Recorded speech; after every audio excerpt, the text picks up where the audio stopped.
eu poderia estar drogado, poderia estar me prostituindo, mas não, eu escolho seja de Deus, eu escolho vir à igreja. Na minha vida veio tudo muito de sopetão, assim. Deus é maravilhoso,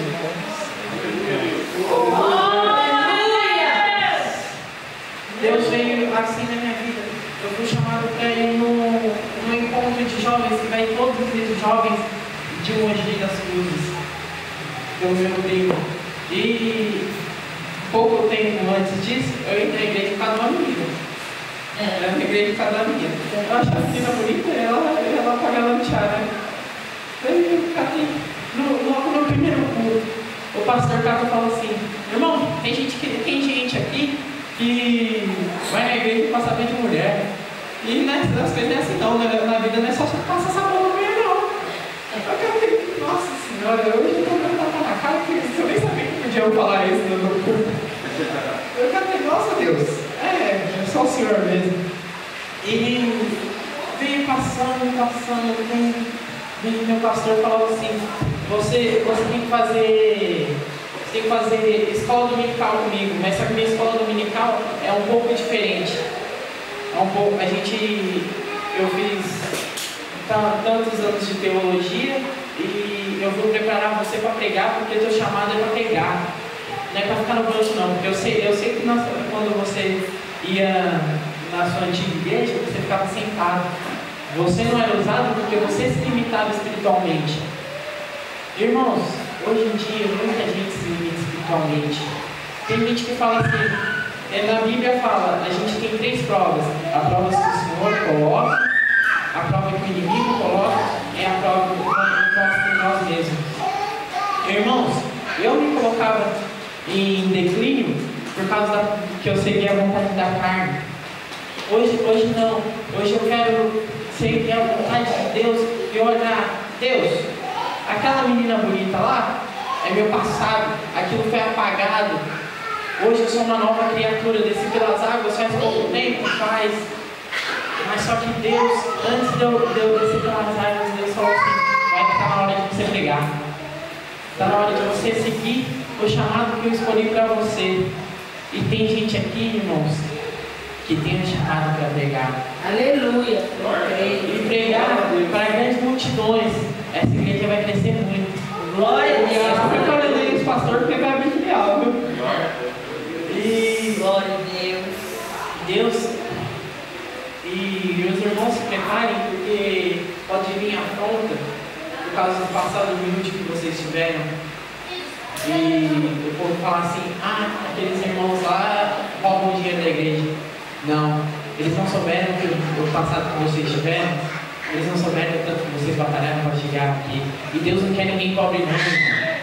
Deus dá vida e abundância. Está escrito na Bíblia que não irá mendigar o pão. Irmão, aquele que mendiga o pão é porque não faz a vontade de Deus. Aqueles que pregam, louvam ao Senhor, têm condições sim de ter uma vida boa e estável.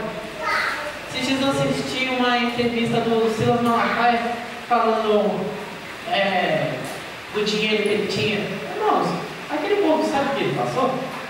Ele tem direito, ele tem psicologia, ele é PhD em teologia. O cara é um super culto. Ele tem inteligência humana e sabedoria divina. Porque inteligência qualquer um tem, só basta estudar. Agora a sabedoria é um dom que requer ser pedido a Deus. E para pregar, irmãos, você tem que pedir sabedoria. Porque se a gente fala o que está no nosso coração, o que a gente pensa, a gente só vai fazer milagre só. E Deus tem uma obra grande nessa igreja aqui. Amém. Glória a Deus. Eu, antes de vir pregar aqui, eu falava com Deus: Deus, o que eu prego naquela igreja? O que eu vou falar, Senhor? O Senhor nunca me mandou pregar para fora. O Senhor nunca me colocou numa situação assim. O Senhor me colocou para pregar. No primeiro dia que eu fui pregar, eu catei, ficava mais gaguejando do que falando. Eu catei assim, eu gaguejo um pouco, na verdade. Mas só que naquele dia eu falo. E daí, Deus me mostra na Bíblia. Aí eu tinha um galo. Ei, toma coragem, vai falar. Deus usa você. Aquele que tem língua presa, Deus solta a língua. Amém. Aquele que é galo, Deus dá desenvoltura para falar. Aquele que não enxerga, eu falei, Deus facilita daquela Bíblia em braille. Mas Deus quer te ouvir falar. Deus quer ouvir você falando o nome dele. Isso alegra o coração de Deus, igreja. Aleluia, Jesus. Glória a Deus. É como eu falei, loucura. Loucura. Deixa que o mundo fale assim, aquele irmão ali é louco, aquele lá é bitolado, desvairado, fanático. Glória a Deus, enquanto a gente está falando isso, é que a gente está incomodando. Enquanto a gente incomodar, a gente está fazendo a obra do Senhor. E a obra do Senhor tem que crescer mais e mais. Não tem que se restringir. Enquanto aquela pessoa está falando lá, mal da igreja, vamos lá, ora por ela, porque ela não sabe o que fala. Na Bíblia fala, Senhor, tem compaixão daqueles porque eles não sabem o que falam. Irmãos, também diz, conheceis a verdade se libertará. A partir do momento que você ir lá e pregar para aquele que está caluniando sobre a igreja, ele irá abrir os olhos e falar assim, epa, o que eu estava fazendo não é certo não. Esse povo é um povo ungido por Deus. É um povo que tem um chamado maior do que eles pensam. A gente, ser humano, tem cabeça pequena, fechada. É como falam, é igual cavalo ou burro, não sei, que andam com a rédea para andar sempre para frente.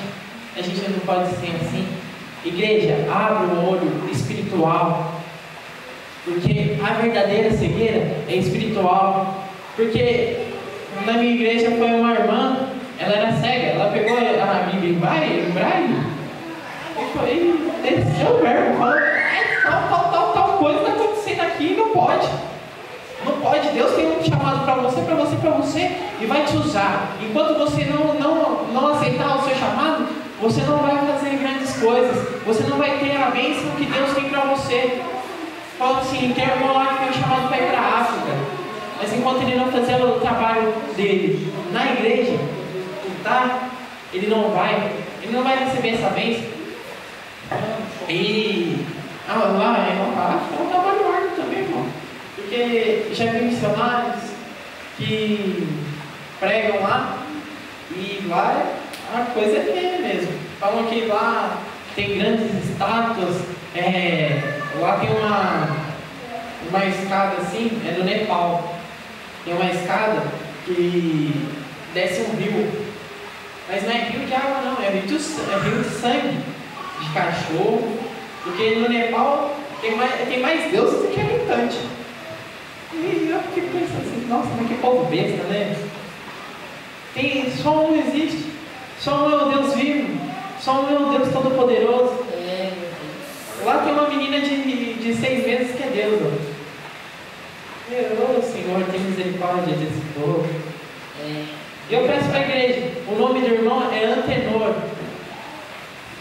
E ele leva a palavra de Deus lá no Nepal. E ele fala que lá as coisas são muito difíceis, muito mais que aqui. Para ele chegar num lugar, dura em média de 6 a 8 dias de caminhada, porque lá não dá para andar de carro não, porque lá é só montanha. E o trabalho é árduo, mas só que ele mostrou um vídeo na igreja que as pessoas aceitando Jesus. Nossa, aquilo foi lindo. Eu comecei a chorar assim. Falei, Jesus, se um dia o Senhor me der o privilégio de converter uma alma eu já vou ficar feliz. Eu pregando por toda a minha vida, eu converter uma alma, eu sei que eu vou estar fazendo uma grande parte para o Senhor. Aleluia. Uma alma tem muito valor para Deus. É verdade, meu Deus. Aleluia. Não importa quanto tempo durar. Tem gente que chega aqui um mês, está pregando porque é o chamado que Deus tem para ele. Tem gente que vem aqui, demora 10 anos. É porque nós somos como vaso. Vaso tem 200.000 tipos de barro para fazer um vaso, mas só 8 são escolhidos. Irmãos, nem todos aqui vão ser pastores, bispos, mas cada um tem que fazer a sua parte. Cada um tem que fazer a parte, porque, como eu falei, o ir de pregar o Evangelho não é só para quem tem cargo na igreja, é para todos. Aleluia, Deus. Glória a Deus. Vamos romper estrutura, igreja. Vamos sair da nossa zona de conforto, do nosso conformismo, do olhar natural das coisas, do olhar humano.